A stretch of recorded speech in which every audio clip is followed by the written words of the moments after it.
Kolsewadi police स्टेशनला 23/7 रोजी घरफोडी चोरीचा गुन्हाबाबत फिर्यादी यांनी पोलीस ठाण्याला येऊन दिलेल्या तक्रारीवरून गुन्हा रजिस्टर नंबर 418/2026 प्रमाणे नोंद केलेला होता। सदर गुन्ह्यामध्ये फिर्यादी यांच्या घरातील सोन्याचे चांदीचे दागिने, फॅन, गॅस सिलेंडर व इतर वस्तू अशा चोरी गेल्याबाबतची आपल्याला तक्रार प्राप्त झाली व कोळसेवाडी पोलीस स्टेशनचे वरिष्ठ पोलीस निरीक्षक नितीन पगार आणि क्राईम PI खेडकर यांनी त्यांच्या अधीनस्थ असलेले अधिकारी संदीप भालेराव व DBचे पथक यांच्यामार्फत त्याबाबतचा तपास सुरू केला।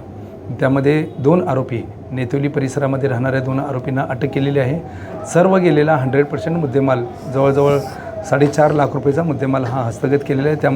त्यामध्ये 32 ग्रॅम सोन्याचे दागिने, चांदीचे दागिने, गॅस सिलेंडर व फॅन वगैरे अशा वस्तू यामध्ये हस्तगत केलेले 2 आरोपींना अटक केलेली आहे।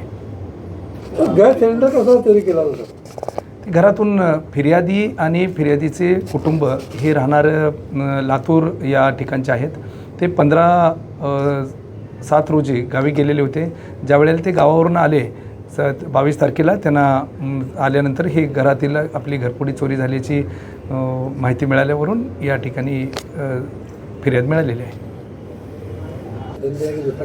यातील एक आरोपी आहे नदीम लियाकत खान 39 वर्षाचा आहे आणि दुसरा राम गायकवाड आहे 36 वर्षाचा। हा नदीम खान आहे तो काही कामधंदा वगैरे करत नाही आणि जो राम गायकवाड आहे तो रिक्षा चालक आहे। राहणारे हे नेतुली आणि आनंदनगर परिसरामध्ये आहेत। त्यांचा पूर्व इतिहास बघून आणखी त्यांनी अशा प्रकारच्या कुठं चोऱ्या केलेल्या आहेत याबाबतचा अधिक तपास सुरू आहे।